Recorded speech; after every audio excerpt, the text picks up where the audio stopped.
We're going to begin with a question a couple people asked, in fact, regarding Calhoun's experiment on the mice, the utopian experiment, mouse utopian experiments that John Calhoun ran from about 1947 all the way to 1973, 74, thereabouts.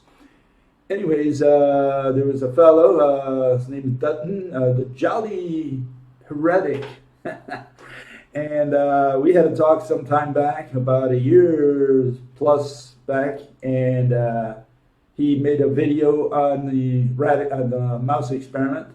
And this is more or less what he had to say. According to this fellow, he says the following. He says, "Hey, Bill, could you respond to Ed Dutton's video on the Mouse Utopia experiments? It's a short video titled The Great Mouse Mutant Meltdown, a Fraud." Okay, and his channel is the Jolly Heretic.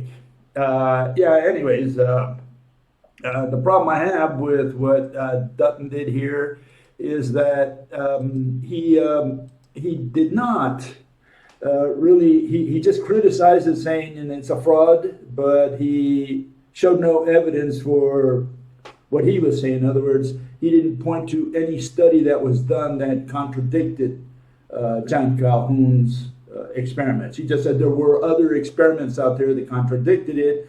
There's no references that I can criticize, that I can address, and so the issue dies there. In science, we don't use evidence. Here, we're talking about a different type of evidence. We're saying that this fellow is saying there's evidence that John Calhoun's experiments are not were somehow fraudulent, that he did something there that was unscientific or whatever, and because there were other experiments that contradicted them. Well, then as a minimum, you want to put the experiments. Now, Dutton did a 10 to 15 minute video. He wasn't able to put a lot of stuff in there, and so all we have is like an opinion and nothing more. So there's very little to criticize. The only thing I will criticize of Dutton is that he follows the ancient scientific method, really the mathematical method, which has absolutely nothing to do with a scientific method. And he apparently thinks that science is about opinions, and that you have to prove things, that you present evidence and so on. No, we don't. In science, you have to have an explanation for something. And in the case of John Calhoun, he had an explanation, but he was a psychologist, a behavioral psychologist. He was trying to study the effects of density on reactions, on how animals behave, especially mammals.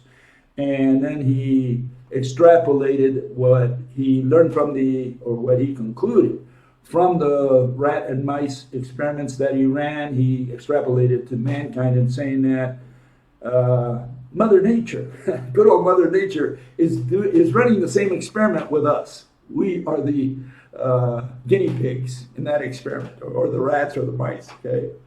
Okay, so here's good old John Calhoun. Okay, that's when he was running his experiments. Okay, so I have several pictures of him inside that enclosure. And I'm not sure that that was a good idea. If he went in there quite often, I don't know what reaction the mice would have had.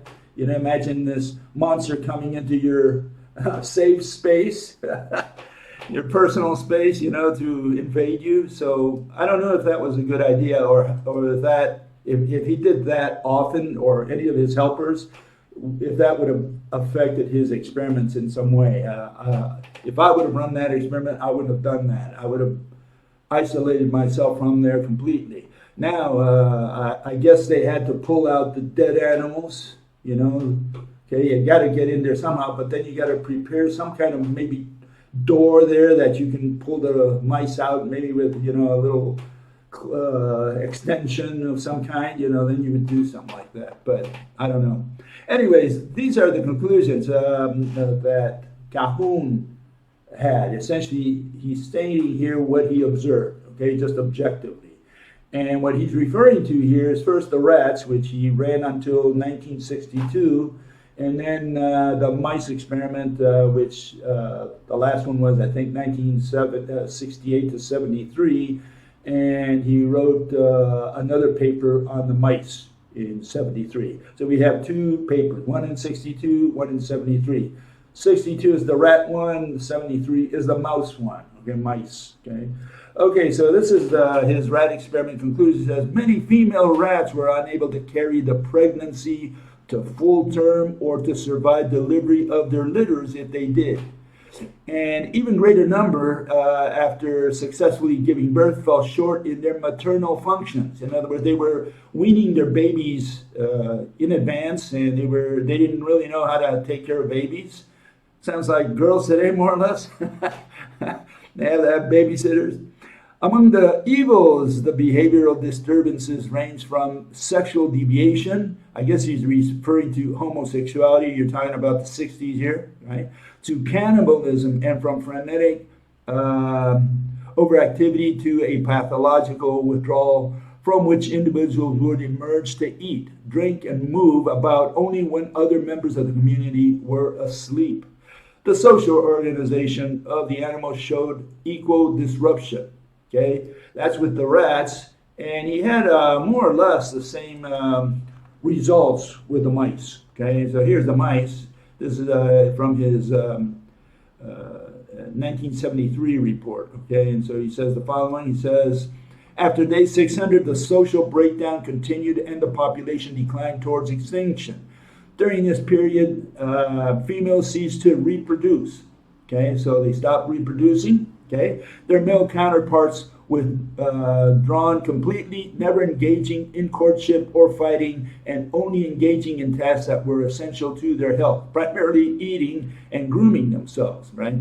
They ate, drank, slept, and groomed themselves, all solitary pursuits, sleek, healthy coats, and an absence of scars characterized these evils. They were called the beautiful ones. That's what they called them, the experimenters. Calhoun had some helpers there. And breeding never resumed, and behavior patterns were permanently changed. Okay? And so he had more or less the same results with mice and with rats. And again, Dutton would have to provide some evidence that there's some other experiments that reach different results.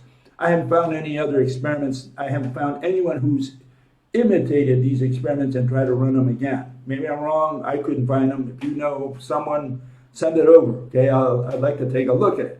But right now, all we have is Calhoun's experiments, and you could say his word. Okay, that's what he observed. Nobody apparently doubted his results, and so the only issue is the explanations.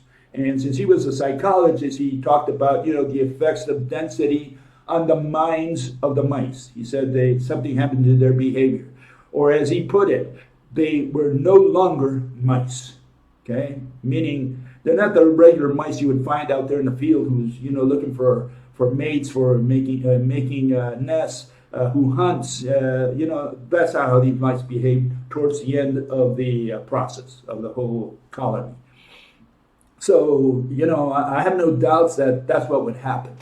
But apparently Dutton believes that there's some other outcome possible, and maybe that they would have continued reproducing forever. No, for sure not. Okay, and here's a couple papers that were famous in the 70s and 80s, and I think you should look at these. They're really books, okay, written by economists and people, demographers and so on. And here's the first one, very famous, the Paul Ehrlich population bomb, 1968. And he says, since the existing population is not being fed adequately, and these are his conclusions, okay, and as it is growing rapidly, it is unreasonable to expect sufficient improvements in food production to feed everyone. Ehrlich further argued that the growing population placed escalating strains on all aspects of the natural world. And this comes out of his book. He says, what needs to be done? So Ehrlich was proposing some kind of solution, some kind of mending for this problem. The fact that we were growing, apparently in his mind, we were growing exponentially.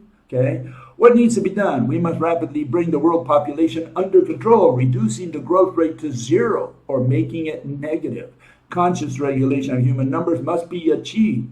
Simultaneously, we must, at least temporarily, greatly increase our food production. Okay, so he was alarming the world, okay, saying, look, the sky is falling, the Chicken Little. Do I agree with Ehrlich?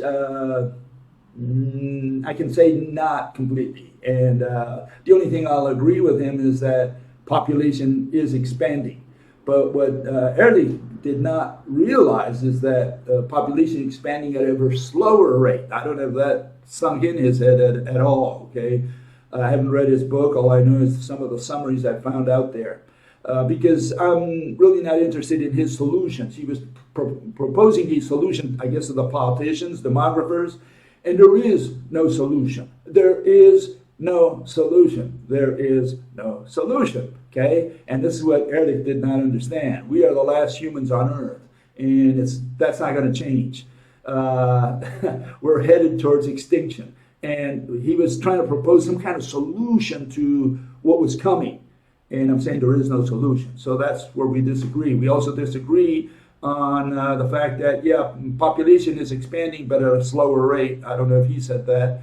But then the other thing is that he was talking about the whole planet. And that's not what I do. I do something a little different there, and I'm here in this scenario, and I'm going to talk about that in a second here. Let's go with the other fellow. He was more or less, Ehrlich was a Malthusian, double the population, it outstrips resources. Here's the other fellow. His name is Julian Simon. He won the Nobel Prize, and he wrote a book, The Ultimate Resource. And I guess he took an Adam Smith's kind of, point of view here. He says, overarching thesis on why there is no resource crisis is that as a particular resource becomes more scarce, its price rises. Okay, so it becomes more expensive. What do we do then? This price increase creates an incentive for people to discover more of the resource, ration or recycle it, and eventually develop substitutes. Okay, the ultimate resource is not any particular physical object, but the capacity for humans to invent and adapt. Population growth ultimately creates more resources. Okay, as resources become more scarce, the price rises, creating an incentive to adapt. The more a society has to invent and innovate, the more easily the society will raise its living standards and lower resource scarcity. Okay, so essentially he's got this, you could say even Friedmanian, from Milton Friedman.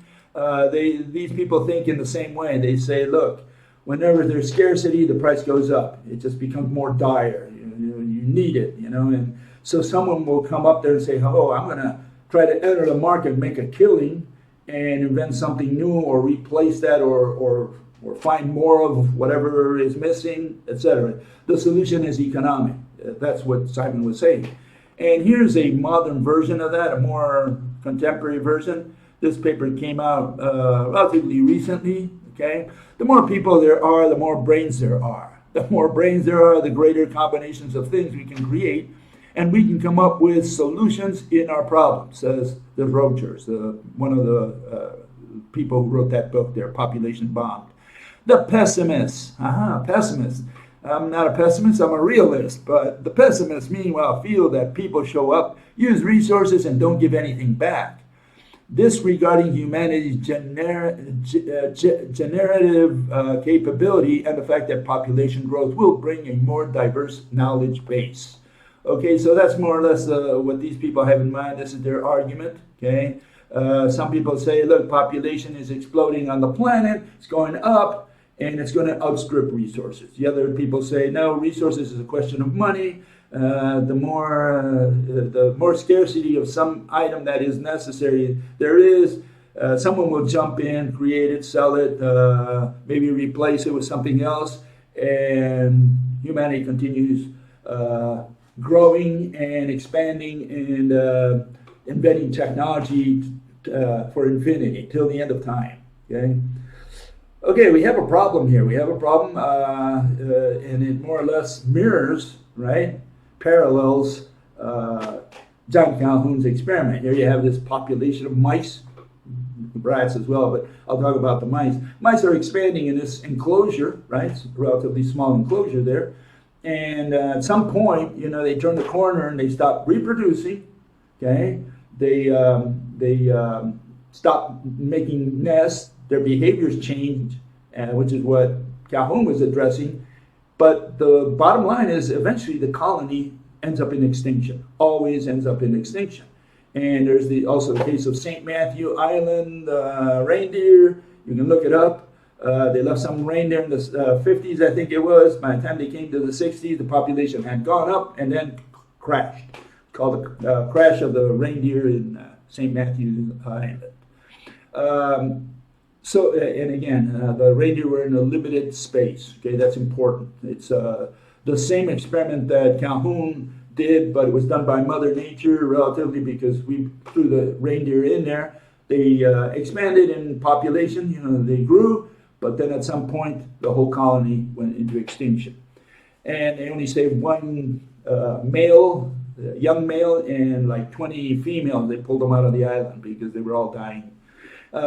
Anyways, the point here is that, what do we have to say about, because, again, this was something that Calhoun extrapolated to humans, right? He said, look, this is what's happening to humans, the same thing that happened to the mice. And here you have two versions. You have the Ehrlich versions who says, hey, we're expanding, we're going to overflow the planet, we're going to fall out of the planet if we continue like that. We're going to have 1 trillion people, whatever, let's stop.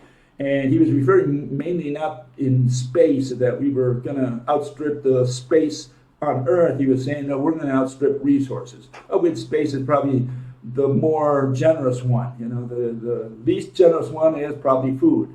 And Simon says the opposite. He says, look, population expands. This Malthusian notion that population expands and outstrips resources is really not true.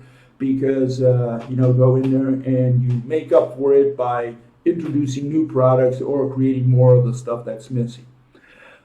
What's the issue? Here we have reality. Not pessimism, but reality. Okay, let's go with reality, which we're going to talk about today, by the way.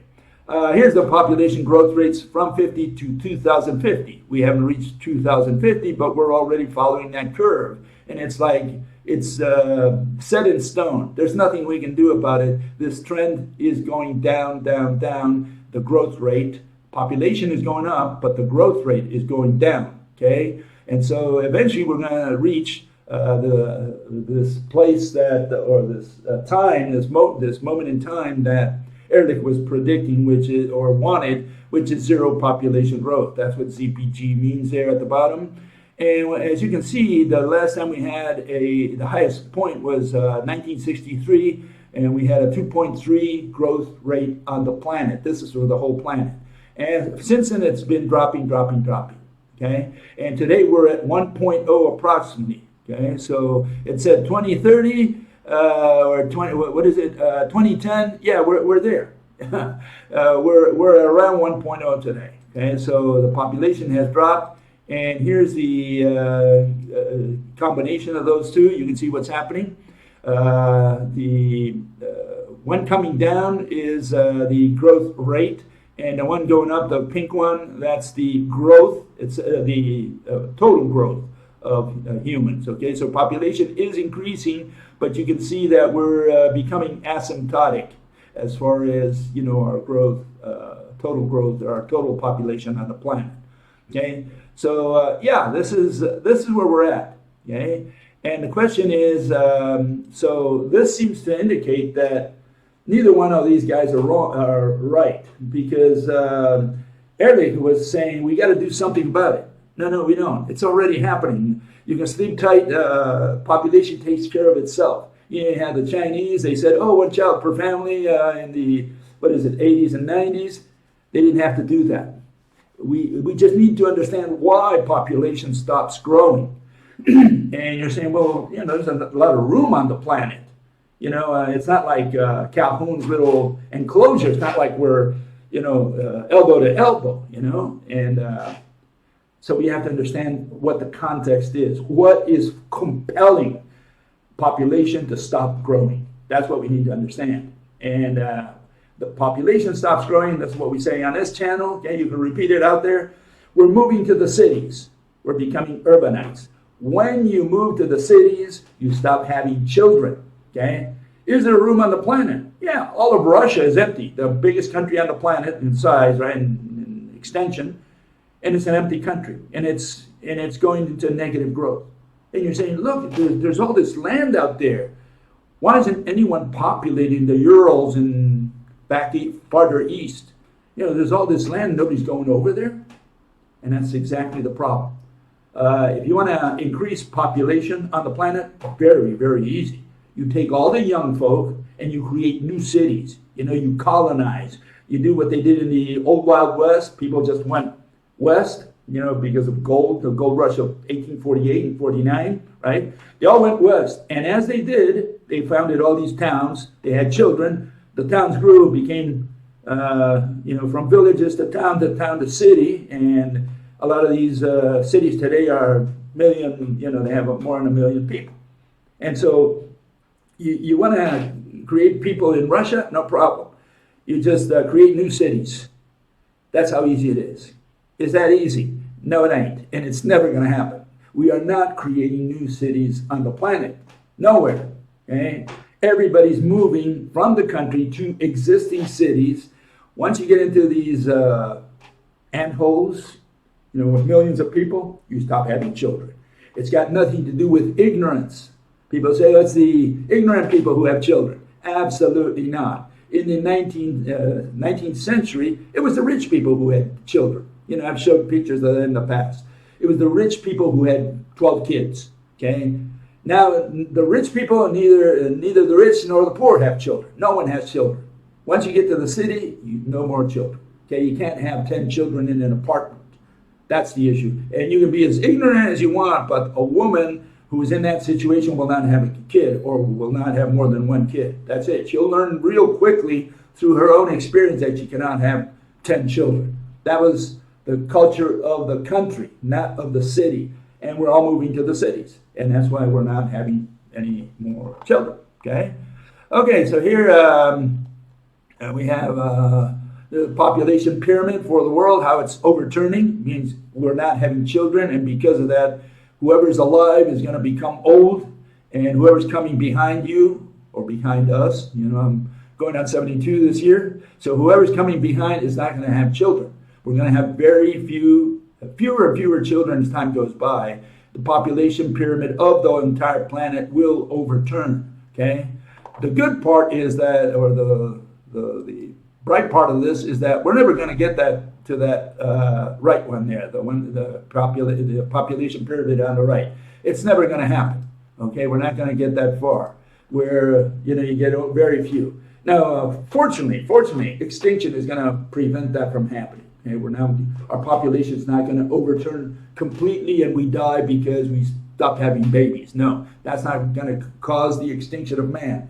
All mass extinction, we're part of the mass extinction. All mass extinction happen because of economics. Okay, our economy is going to fall way earlier than our population pyramid completely overturns. Okay, we're headed in that direction, and it's part of the process that's going to create the economic collapse. Why? Because, you know, companies need to sell more and more next year. And that's driven ultimately by population. You have to have more population in order to sell more cars, more houses, more whatever. Okay? And that's not happening. We're having fewer and fewer people being born, so there's less and less demand. And so we're going to be selling less and less. Companies have to merge and buy each other out.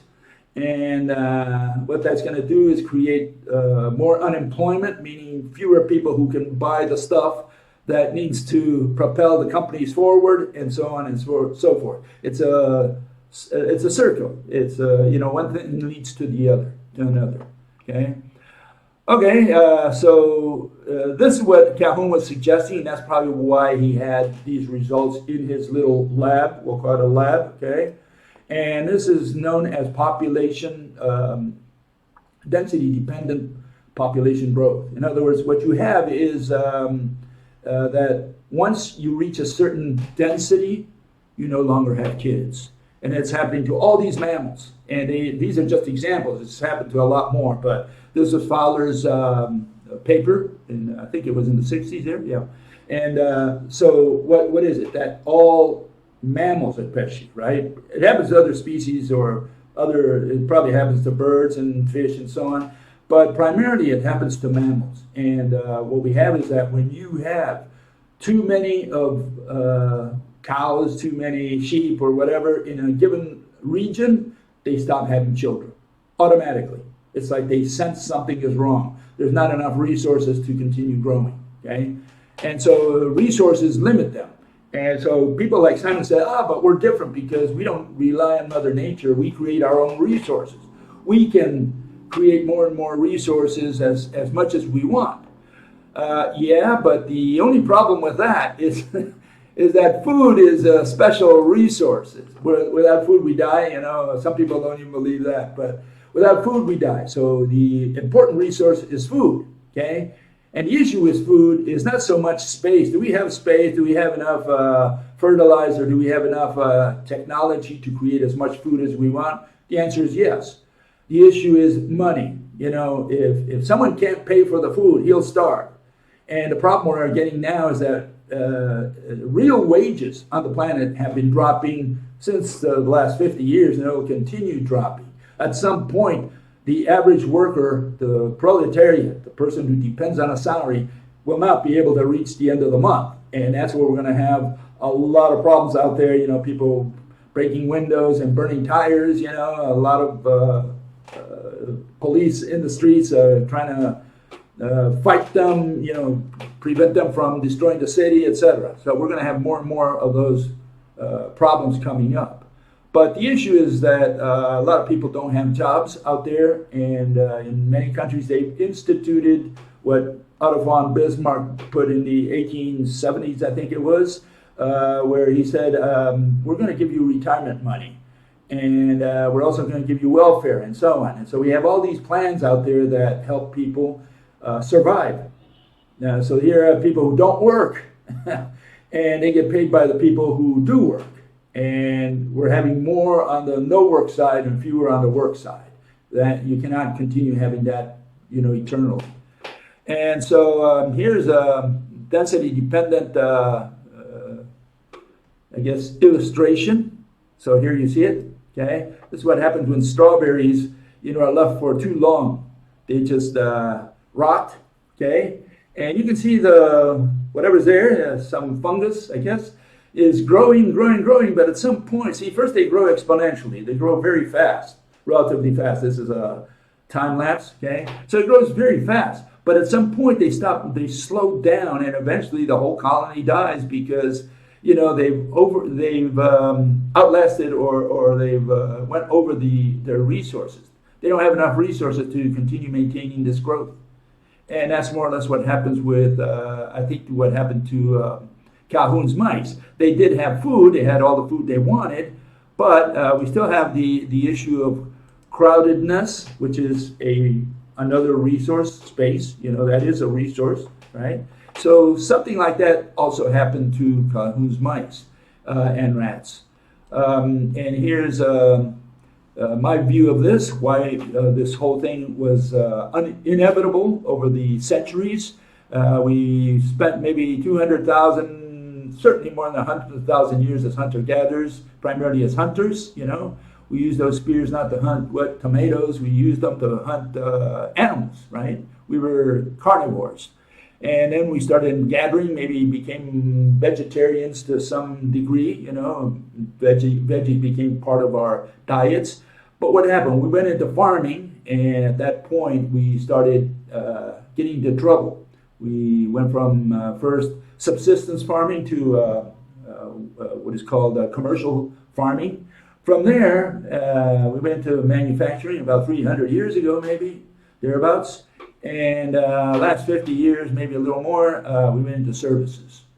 And these are the primary economic modes of our society, of our human society. And what's happened is that, you know, we don't do hunter-gathering anymore. I mean, maybe somewhere on Earth they do some of that, but even those folks stuck on some island somewhere, you know, they have cell phones in case they're in trouble. So what we have here is you can see that it took over 100,000 years as hunters, maybe 10,000 years as farming, maybe a little more, a little less, doesn't matter. Maybe 300 years in manufacturing, and maybe 50, 60 years, this is an old graph that I put out there, 50, 60 years that we've been in services. And the last line there, you see that maybe 10, 15 years, we've gone into special types of services, which are internet services. You know, they're no longer hands-on services like, you know, landscaping or barbering or anything like that. Now the services are all internet services. And it's a wake-up call. You know, we're in a different type of service, and I don't know if we can expand forever in that line item. Okay, so that's on the population side. There was another element which I've included also for Calhoun's mice. Remember, they all came out of the same stock. There were 4 grannies, grandfathers and grannies. That's how the colony started. They put 4 couples there, and from there we ended up with 2,000. And they all came out of those same 4, meaning they were all essentially, you know, from the same family. It's, you know, the colony was from the same founding fathers. And that's a problem because that's got to do something genetic, something that Calhoun did not test, okay? And so here's just a reference for you. 2012, this came out. Chimpanzee populations living in relatively close proximity are substantially more different genetically than human beings on different continents. In other words, if you take all the human race, we have less genetic diversity among us, you know, among us humans, than a troop of chimps in Africa. Just a troop of chimps, maybe 100, 200 individuals, they have more genetic diversity than the entire human race. We're all clones. We're all, you know, whoever you marry out there is your brother or your sister from a genetic point of view. We're not that different. If you check your genetics against, you're a male, you want to check it against your wife or your kids and so on, you'll find out we're all the same. Your neighbor, he's got the same genetic code that you do, more or less. In other words, the spread is not that much. Despite all the mutations that people say we have daily mutations, we're all equal. We're all the same. We all look alike from a genetic point of view. So that's got to be factored in as well. You have two things here. One is population growth. It's declining. The growth rate is declining. Population is increasing at an ever slower rate. We're reaching an asymptote. On the genetic side, we wiped out all our genetic diversity. I think that's primarily the cause that we have genetic disorders today. Quite a bit of them out there, rare ones, extremely rare ones today. And that's got to do with the fact that we've been around for too long. And I think Mother Nature more or less programs that in all species, that eventually they will all have to leave the planet and leave the room for someone else, okay? And that's my 5 cents worth on that.